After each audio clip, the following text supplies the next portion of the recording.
when it came on, I didn't know what to expect.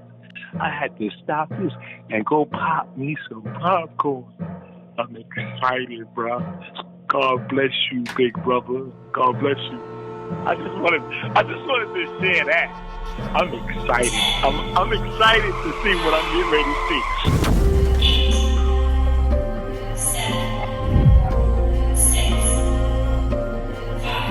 As a black child growing up in the 50s, we were still subjugated to separate movie theaters. And by the time Hollywood recognized our spending power, they allowed us into the theaters, but never allowed us any major roles besides maids and images of scared black men. Which is why many African American men gravitated towards karate films in the 70s, because for the first time we were seeing images of non-white heroes like Bruce Lee, mixed in with Chuck Norris and John Saxon. And in later years, Steven Seagal and Jean-Claude Van Damme were mixed in with Jet Li and Jackie Chan. In the 70s, Hollywood made a feeble attempt to add a handful of black karate stars. My personal education of the unknown and forgotten legends started when I had the opportunity to meet karate legend Mychal "Look Up" Sledge. This is his journey. I've been on the edge. I've been through so many things, I'm feeling like my Sledge. I don't dance around the ring, we meet up in the squares. Hall of Fame seats, kicking feet out in the chairs. See me in the ring, but I can see right through the fear. I don't even got the time. I've been dropping hits like it's show the time. You seen the beginning, but don't know the prime. Been at war with stars like I'm Obi-Wan. Heard that they been sneaking, gotta drop a bomb. It's 2022, look at all this pressure we've been running through. Feeling like I'm Pac, I think I got the juice. Hard for me to stop, I think the wolf is loose. I just isolate and I hop in the booth. I know they gon' hate, but I just... Some are born with a silver spoon. Some are born with a rusty spoon. Destiny is greater than the surface of the spoon. On June 9, 1957, Mychal Sinclair Sledge was born. Probably the earliest sign that Mychal was born to be a fighter was the fact that he was born as a premature child. During the 50s, I witnessed the use of drugs that appeared to be promising and yet turned out to be lethal and damaging for many infants. Dr. William Silverman, father of neonatal intensive care. Think about this. In the year 2018, black infants were 2.5 times more likely to die due to prematurity. And yet in 1957, Teresa Johnson Sledge refused to give up on Mychal. So the question is, did she know that this premature baby was going to be special? Or was it all built in her southern roots?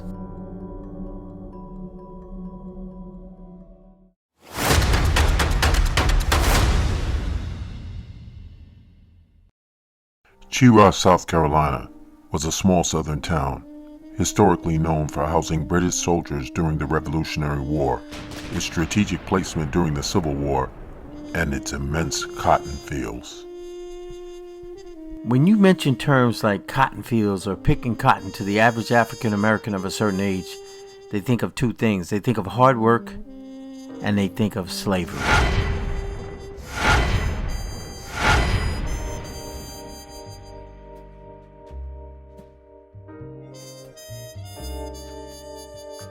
As a young kid, Teresa Johnson once picked cotton in Cheraw, and like many other black people from the South, including Cheraw native Dizzy Gillespie, she moved to the North for a better way of life, to avoid the cotton fields, and more importantly, to avoid Southern racism. The earliest memory I have is our parents and friends and neighbors teaching us about what we should do and what we shouldn't do. We had to make sure that we behaved in certain ways, and there was a different world.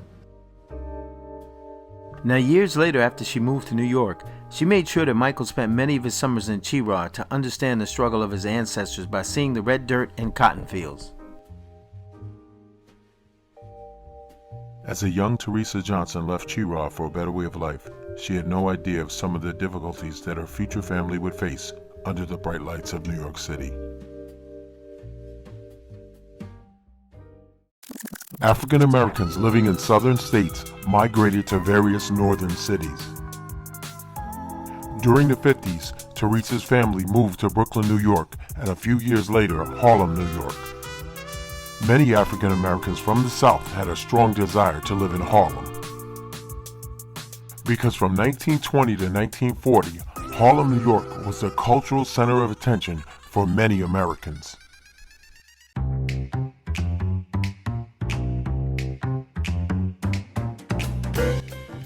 To understand the history of Harlem, you have to understand the Harlem Renaissance.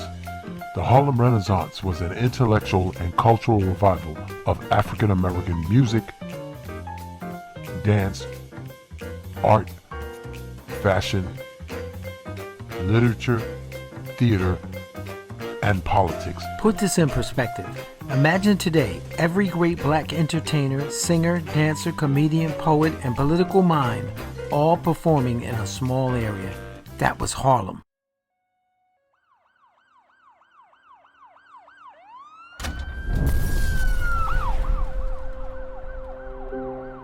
As James Baldwin once said, walk down any street in Harlem and see what we, this nation, have become. This neighborhood is now a hotspot, a dumping ground for used, dirty drug This needles is Harlem. left in I don't know garbage where cans. it coming from. I just get it from whoever got it. Alcoholism, street We gangs. reported on the discovery of more than From 200 drug used overdoses. drug needles. This is Harlem. From a drug overdose every 5 minutes. Overdose deaths There's an soared. investigation of the heroin This is epidemic. Harlem. Broken families, rampant street crime, the worst housing this side of Calcutta. Selling drugs became profitable, which led to many young men in Harlem idolizing the drug kingpins, without realizing it was destroying the community through crime, murder, and prison time.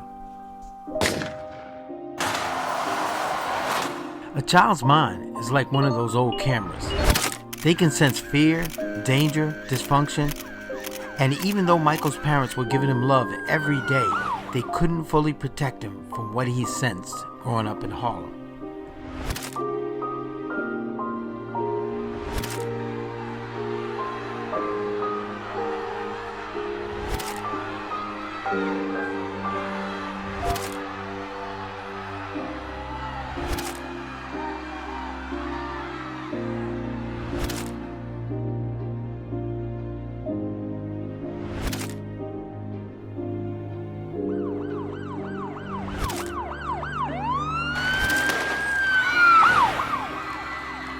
At the age of 10 years old, Michael had experienced more tragedy in his community than some will see in a lifetime. Now, I love America, don't get me wrong, but we all share in the blame to allow children to see racism, police brutality, stepping over heroin addicts on your way to school. And for those who judge and stand back saying, what about his parents? His parents were hardworking, God-fearing, loving parents. But they couldn't protect him 24/7. You see, you gotta understand that racism in the 60s didn't allow you to just pick up and move to a nicer area. The nice areas you were not allowed to move to, even if you had the money to move there. Racism in the 60s meant you had to stick with the same job you had. Your kids had to survive. They had to fight every day. And that wasn't happening for the Sledge family.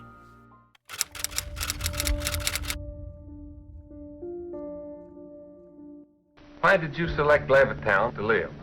We were looking for a place to buy a home, and we understood that it was going to be all white, and we were very happy to buy a home here. Do you think a Negro family moving here will affect the community as a whole?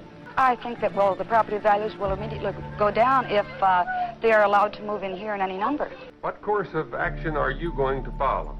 I'll do what I can to help, to get them out legally and peacefully.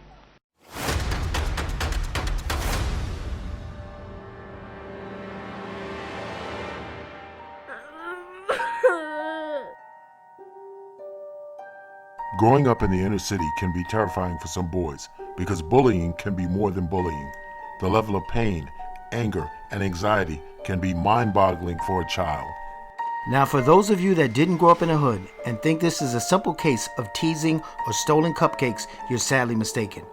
And for those of you that did grow up in the hood, thinking it's normal for children to solve their problems by physically assaulting another child, you're sadly mistaken as well. Michael was born a premature child, meaning he was always 2 years behind his physical peers. So when tiny Michael got slapped in the face every day, had his hats and his bicycle stolen, when he came home with bloody shirts, what was he supposed to do? tell his parents and be labeled a punk, tell his teachers and be labeled a snitch. One day, Michael stood up to the bully and fought back. Michael won the fight, but lost the war, because the bully had a family of older brothers and sisters that started smacking and slapping Michael around every day. As a young child, Michael faced way more than bullying, and Batman ain't coming to Harlem.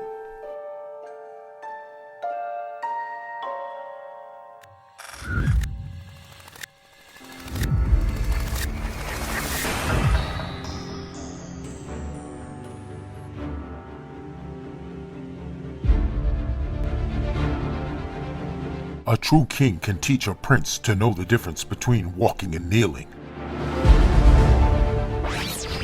Michael's father, James Lewis Sledge, taught his son Michael how to pray on his knees every day of his life. He also taught Michael how to dress, as seen in many of Michael's childhood pictures. You can call it fate or the hand of God, but James Lewis Sledge was about to introduce young Michael to something he knew nothing about that would change Michael's life forever. I'm tired of marching.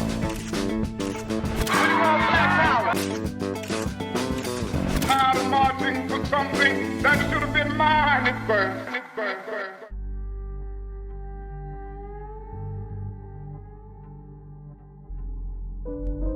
Most children growing up in the inner city didn't have access to simple things like fresh air, grass, or even seeing a tree. So Mr. Sledge decides to take his family on a chartered bus to the famous Peg Leg Bates Resort in Cohunxin, New York. Now remember, because of the time period, the Peg Leg Bates Resort was probably the only resort that allowed black people to enjoy resort life.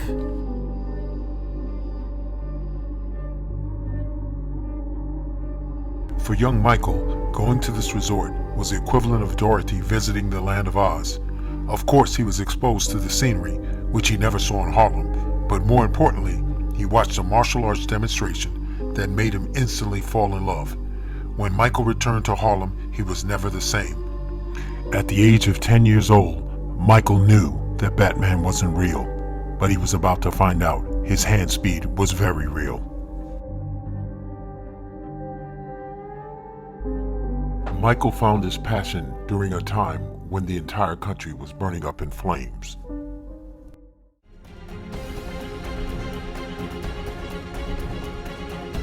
The President's Advisory Commission on Civil Disorder warned that race hatred threatened to tear this country apart. In more than 100 cities, violence broke out. It's hard to believe that almost every city had a riot. I'm tired of marching.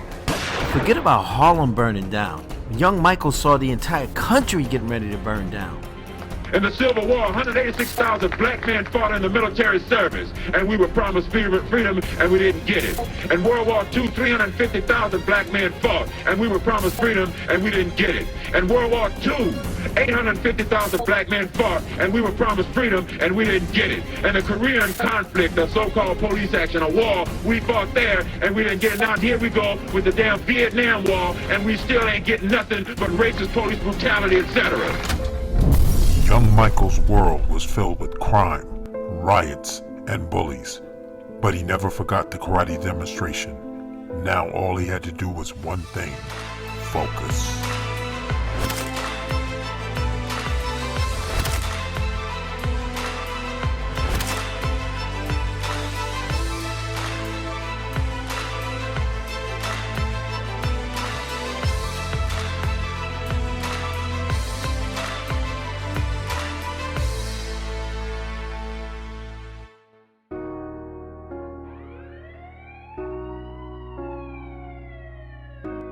Listen to me, young man. All you got to do is pray. Listen, old man, I feel you, but we need more than prayer. We've been praying for a long time.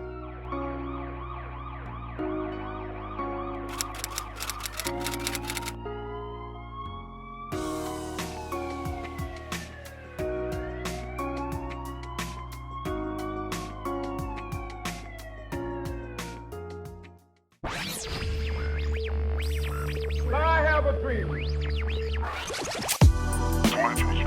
Michael Sledge. Sledge wins the gold medal. Michael Sledge ganó la medalla de oro. El señor Sledge es el campeón del mundo.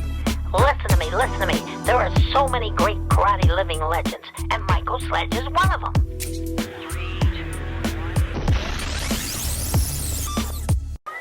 I have some very sad news for all of you, and that is that Martin Luther King was shot and was killed tonight in Memphis. Dr. Martin Luther King, the apostle of nonviolence in the civil rights movement, has been shot. Unfortunately, in New York's Harlem, it's raining tonight. In New York's Harlem, it's raining tonight. Weather has a great deal to do with violence. Many people have been asked over the years, how come you can't get past slavery? And the answer to that is, many people have never gotten past Dr. King's murder, and the Sledge family was no different. The assassination of Dr. King left a deep wound in the soul of the Sledge family. At the time of Dr. King's death, Michael's mother was dealing with pressure beyond pressure. She was 4 months pregnant, dealing with an extremely difficult pregnancy. And now you got Michael taking up karate for the first time at the age of 10 years old. But because of her strong Christian values, she wasn't particularly happy with Michael taking up karate. All the while, she has to worry about her son being bullied every day at school. Now you take all of that and add in Dr. King's murder, which basically devastated all of Black America. And I'm not sure if America ever recovered from Dr. King's murder, but I can tell you one thing, the Sledge family never forgot Dr. King. On August 7th, 1968, Mrs. Sledge gave birth to her second child. She named him Martin Lewis Sledge in honor of Dr. Martin Luther King.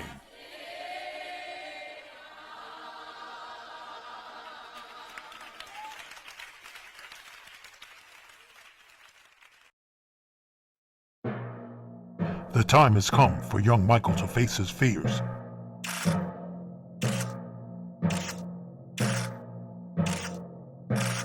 But could he handle the intense martial arts training that was special and unique to Harlem? For centuries, karate has been practiced for several reasons: self-defense, exercise, discipline, and structure. But in areas like Harlem, it was taught from a position of pure survival, which is why it was so important for Michael to be taught by Master James Cooper. Grandmaster James Cooper's impact on Michael's life was enormous. Let me tell you about James Cooper. He is a martial arts legend and a great teacher, but he was much more than that. James Cooper is the true definition of being a mentor. He not only taught Michael about karate, but he cared enough about kids to take them on fishing trips and to the movies. He showed kids and the community that love extends beyond the scope of martial arts. James Cooper saved a lot of lives, and Michael was blessed and lucky to have him in his life. Michael Sledge. Oh my God, Michael Sledge just won the gold medal. La medalla de oro. Most champions have three common characteristics: dedication, heart, and most of all, being blessed. For young Michael Sledge, he had the dedication, he had the heart, but most of all, he was blessed with super fast hands. In the mass murder of film star Sharon Tate, of North Vietnamese and Viet Cong troops, a photograph from the air of that Woodstock Music Festival. Young people. 1969 was a year of miracle and strange occurrences. For New Yorkers, the New York Miracle Mets became champs. The New York Knicks became champs. A man landed on the moon, but on that very same day, Dr. Martin Luther King's brother, A.D. King, was found dead in his own swimming pool, and yet he was a very good swimmer. Racism had reared its ugly head again.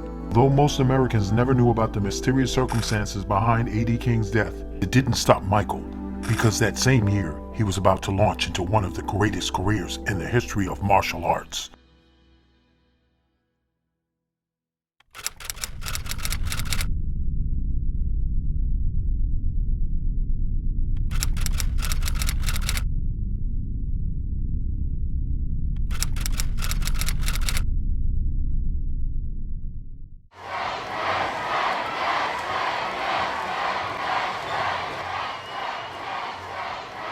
Ladies and gentlemen, if I can please have your attention, Greatness 5 would like to present a retrospective look at one of the all-time greats. He was a black belt at the age of 15, national champion at the age of 17. He won 5 national championships in 5 different weight classes, listed in the World Almanac for 5 straight years, a member of the AAU national team that traveled the world.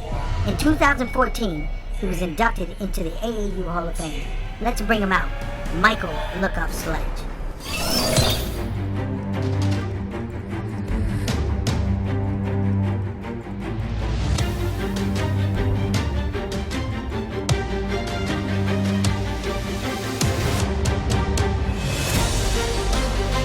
Most amazing aspect of Michael's career from 1968 to 1973 was Michael probably won more first place trophies than any human being alive.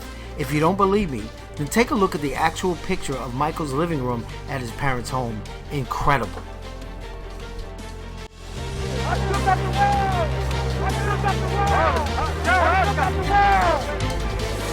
Hard to believe that the small child who was once afraid to walk no more than 2 blocks in Harlem would be able to visit the entire world.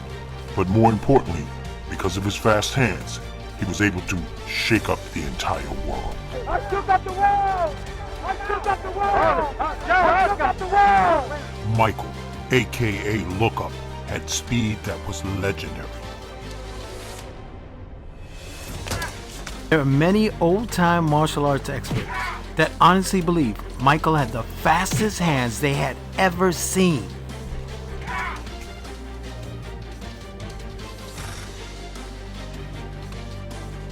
You know, Lookup had something they call a reverse punch, and if he hit you with it, it was over.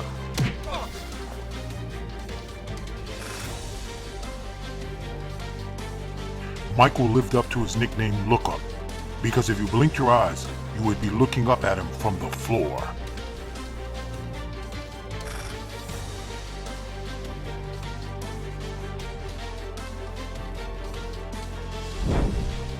If you're of a certain age bracket, there is no denying that Michael Lookup Sledge was absolutely one of the greatest of all time. Think about it. 1968 to 1983, this man dominated the sport. Incredible. Michael will be the first to tell you that he's not the only one that's been forgotten over the years. The history of karate tends to forget people as time moves on.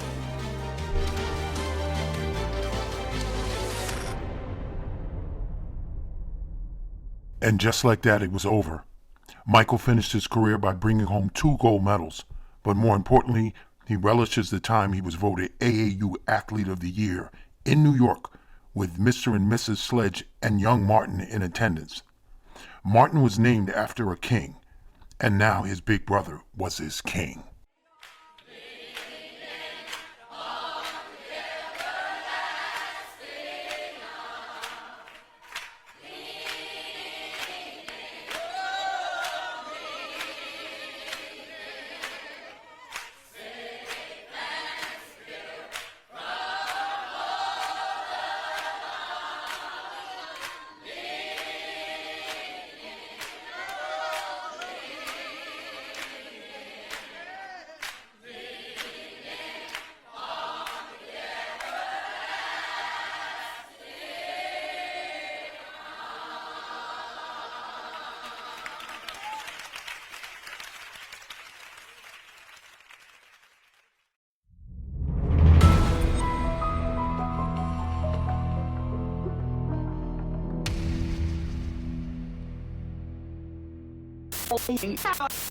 Let's open up our phone lines right now to talk about the first episode of the documentary Michael. The stuff with his mother is incredible in the documentary. They'll send you a sledge that can't be on the moon. You want so much for him to succeed, and you want him. And then fought right through, literally, physically, mentally, and to become who they are. I wish we had this in high school when I was little. Definitely need to be in all high schools as of right now. It's so depressing, but it's also uplifting at the same time. Michael Sledge's hands, man.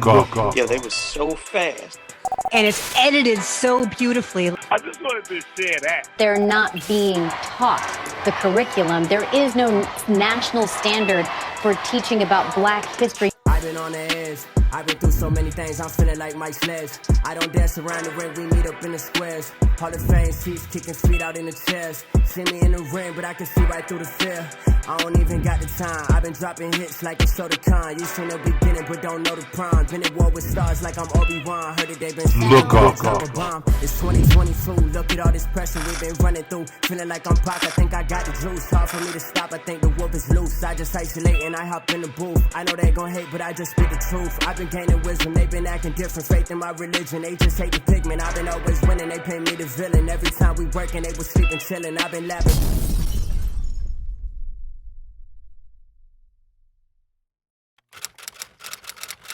Mychal's karate career started in 1968 and ended in 1983. During that time period, America went through many changes. Some of the changes were good, some of the changes were bad, and some things never changed.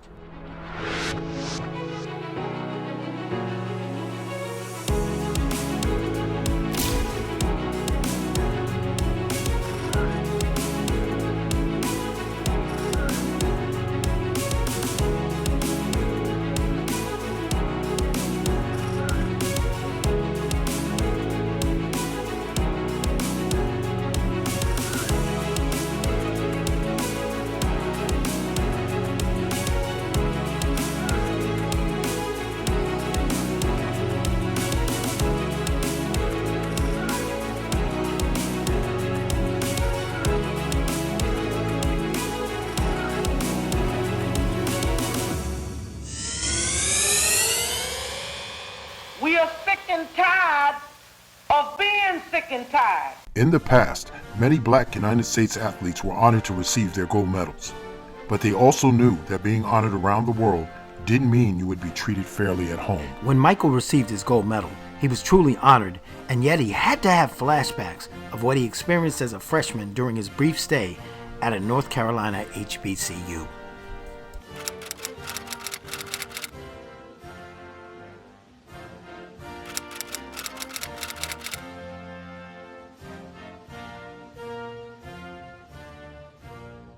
During Mychal's freshman year of college, he was attending an HBCU homecoming event when he noticed members of the KKK had showed up to the event with the intentions of intimidating the black students.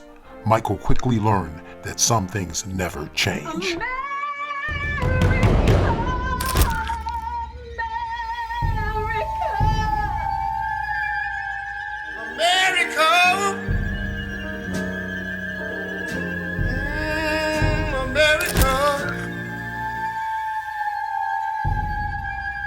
Oh, beautiful, for heroes proved.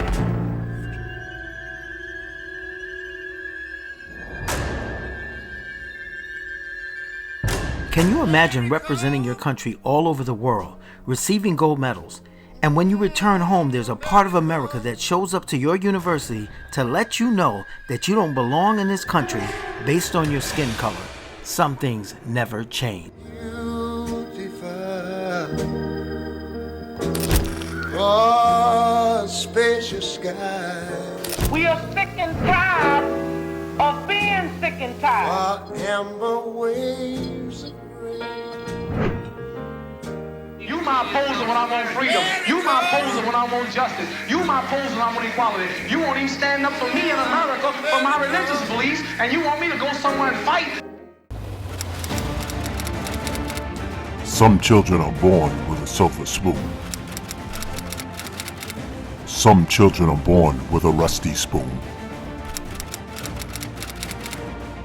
Despite the surface of the spoon, some children are born to change the world. As a child, Mychal was different, with an uncanny ability to overcome difficult situations.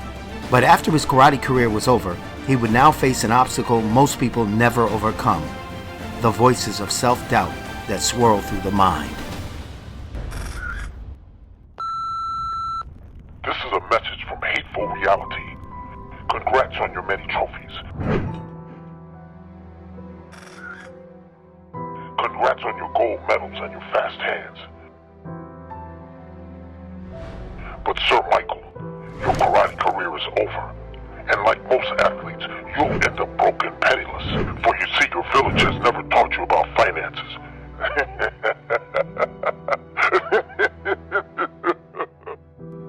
Many black athletes in major professional sports have gone broke a few years after their careers ended. For Mychal and others connected to the world of karate, it was much different. Unless you were making money from movie offers or endorsements, there was very little money to be made in martial arts, especially for men of color.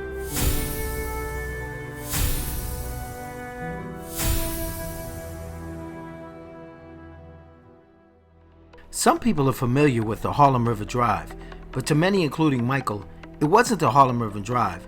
It was the drive and grind that lives inside the people of Harlem. Mychal watched many others from his Harlem neighborhood work their way up from nothing to make something of themselves, and Mychal was determined to do the same, with or without karate. Once again, Mychal's father, James Sledge, entered the picture with some timely and yet divine advice. He recommended Mychal to apply for a position at the United States Post Office. So financially for Mychal, it's like starting all over in a world that was unfamiliar to him. You can call it destiny or determination, but Mychal was born with a leadership mentality.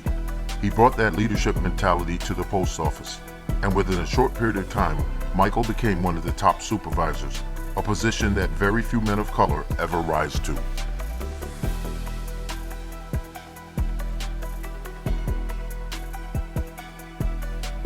Mychal never knew that his dad's advice would allow him to climb the corporate ladder.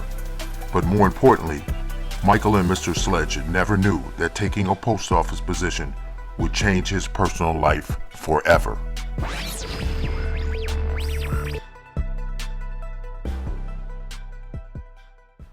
Deborah Johnson was born in Brooklyn, New York, but grew up in Jamaica, Queens, New York. And although she lived in what some would call a safer environment than Mychal's Harlem, her family did not escape the racial hostility that seemed to follow black people no matter where they lived.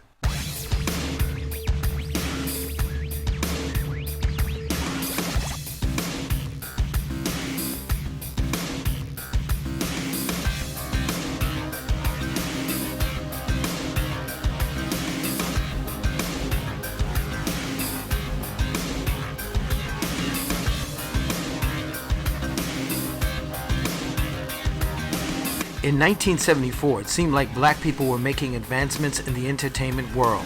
But for Deborah, who was an extremely smart child, she noticed at an early age the topics that were tearing America apart: police brutality and school busing.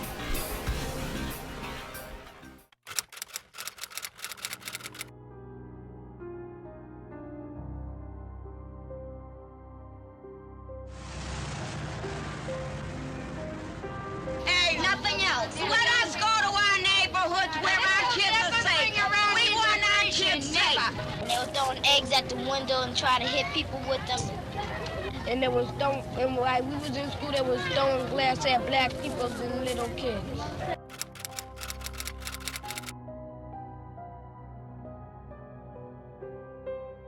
Though Deborah's parents protected Deborah by providing her with the best home and education possible, she still felt the pain of racism, whether it be conscious or subconscious, especially when a young boy her age was shot in the back in 1974.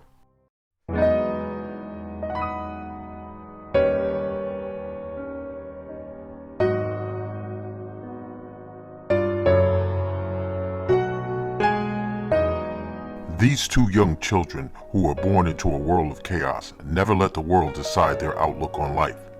As time moved on, they became best friends, but there was one incident that made Deborah look at Mychal as a soulmate. There was the night that Deborah was giving Mychal a ride home when Mychal spotted a homeless woman on the street. He asked Deborah to stop the car. Mychal proceeded to get out of the car and speak to this homeless woman, helping her financially and making sure she was okay. This random act of love made Deborah look at Mychal as a loving soul. A few years later, Mychal and Deborah were married, and the two have been in love for more than 20 years. And fellas, take notes. Mychal has given a dozen roses each week to his wife for more than 20 years. When Mychal's father suggested for him to apply for a post office position, Mychal never knew he was going to excel at a position of leadership. He never knew he was going to meet his soulmate. He never knew he was going to be respected and loved by co-workers for 30-plus years until retirement. It was time for the old warrior to rest and relax. Well, good evening, escaped the path of financial destruction. I see that you found love. But Michael, your community is dying due to drug sales. Your community is dying because they've lost all forms of spirituality. Your community is dying because of a lack of self-knowledge. Michael, take your trophies and retirement pay and look the other way, because I will continue to plant seeds of destruction in your community, and there's nothing you can do about it.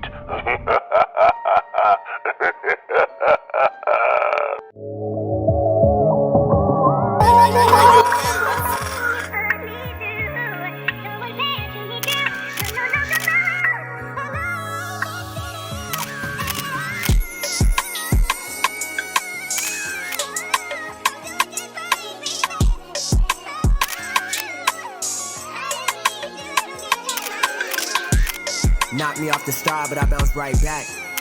Got me out the vibe, but I came right back. Demons dancing in my mind, I'm trying to fight back. I see people switching sides, so I came right back. Knocked me off the star, but I bounced right back. Got me out the vibe, but I came right back. Demons dancing in my mind, I'm trying to fight back.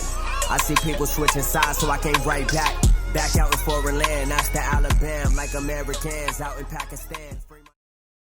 Michael Sinclair Sledge had mastered the world of karate. He mastered his own finances. It was now a time to sit back and enjoy his wife and family and live happily ever after. But Michael never could relax as long as he knew there were many teenagers, children, and homeless adults left behind. He told his wife Deborah about his dream of starting a program to save lives in Harlem. Deborah agreed under one condition, that she could help mentor the young ladies.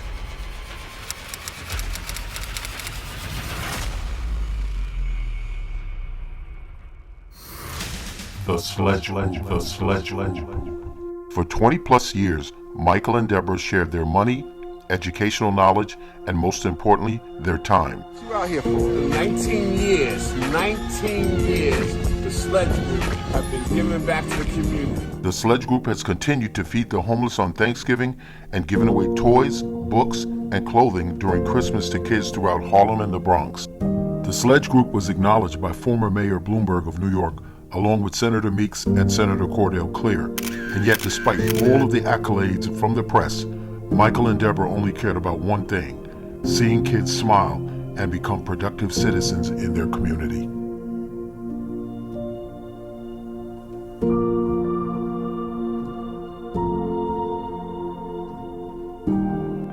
Some call it destiny, and some call it the hand of God. But how does a premature baby survive in the 50s, then go on to be bullied as a child, facing racism, the KKK, and health issues? But despite all of those obstacles, go on to win gold medals, retire financially stable with a great wife and family, and then return to his community to help. It is truly what storybooks are made of.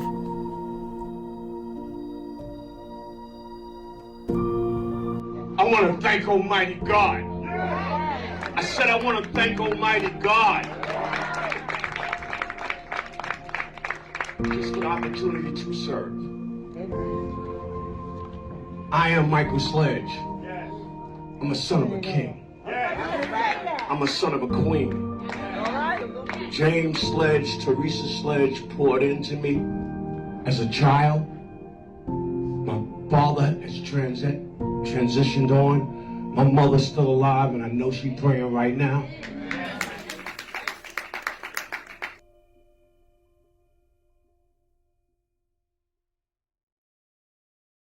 America,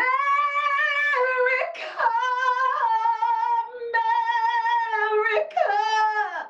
Breaking news this morning, a new bomb threat reported at Howard University. Kenneth Moulton is there in Washington, D.C. with the latest on the FBI investigation after multiple threats target at least 6 historically black colleges and universities.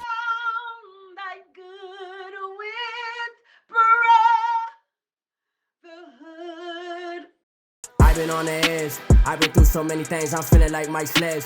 I don't dance around the ring, we meet up in the squares. Hall of Fame seats, kicking feet out in the chairs. See me in the ring, but I can see right through the fear.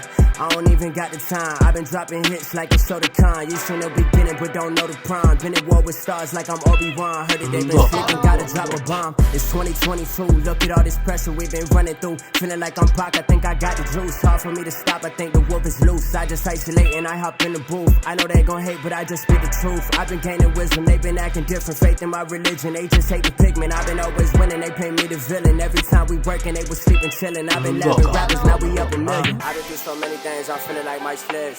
Ballin' every day, so now I'm feeling like my Sledge. I'm a reborn legend. I've been feeling like my Sledge.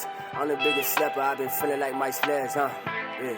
I've been feeling like my Sledge. I've been in my zone, now I'm feeling like my Sledge. I've been on my own, now I'm feeling like my Sledge. Ever since I'm grown, I've been feeling like my Sledge. I've been on the edge. I've been through so many things, I'm feeling like my Sledge. I don't dance around the ring, we meet up in the squares. Hall of Fame seats, kicking feet out in the chairs. See me in the ring, but I can see right through the fear. I've been through so many things, I'm feeling like my Sledge. I don't dance around the ring, we meet up in the squares. Hall of Fame seats, kicking feet out in the chairs. See me in the ring, but I can see right through the fear.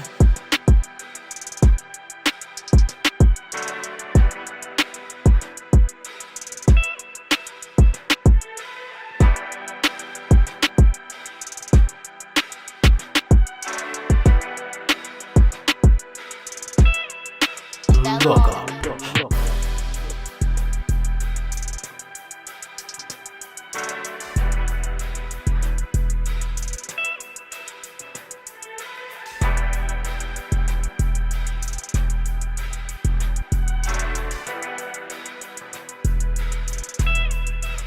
Look up.